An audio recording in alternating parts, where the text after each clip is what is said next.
અમરેલી જિલ્લાના બગસરા સાપર સુડાવડ માર્ગના અધૂરા કામને લઈને ગ્રામજનોમાં ભારે રોષ જોવા મળી રહ્યો છે। છેલ્લા 1 વર્ષથી રોડનું કામ પૂર્ણ ન થતા આજે ખેડૂતોને ગ્રામજનોએ રસ્તા પર ઉતરી વિરોધ નોંધાવ્યો હતો। બગસરાથી સાપર સુધીના અંદાજે 6 કિલોમીટર લાંબા માર્ગનું કામ છેલ્લા 1 વર્ષથી અધૂરું પડ્યું હોવાનું ગ્રામજનો જણાવી રહ્યા છે।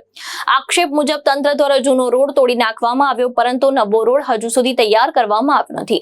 સાપર અને સુડાવડ ગામને જોડતા એકમાત્ર મુખ્ય માર્ગ હોવાથી વાહન ચાલકો, ગ્રામજનો અને ખેડૂતોને ભારે હાલાકીનો સામનો કરવો પડી રહ્યો છે। ખેડૂતોને પોતાની વાડી સુધી પહોંચવામાં મુશ્કેલીઓ પડી રહી છે। સ્થાનિકોના જણાવ્યા મુજબ સાપર ગામના સરપંચ દ્વારા અનેક વખત રજૂઆત કરવામાં આવી હોવા છતાં કોઈ કાર્યવાહી કરવામાં આવી નથી। આ મુદ્દે આજે સાપર અને બગસરાના ખેડૂતો રસ્તા પર ઉતરી આવ્યા હતા અને રોડ બંધ કરી ચક્કાજામ કર્યો હતો। ગ્રામજનોએ રામધૂમ સાથે વિરોધ પ્રદર્શન કરી તંત્ર સમક્ષ તાત્કાલિક રોડનું કામ પૂર્ણ કરવાની માંગ ઉઠાવી હતી।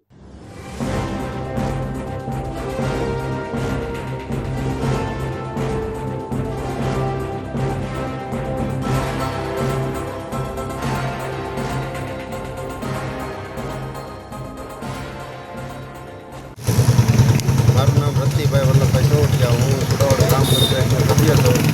આ રસ્તો કોઈ બી સંજોગોમાં વહેલામાં વહેલી તકે કામ ચાલુ કરે અને કામ હવે ચોમાસું નજીક આવ્યું છે, જેમ બને વહેલા ચાલુ કરે કામ।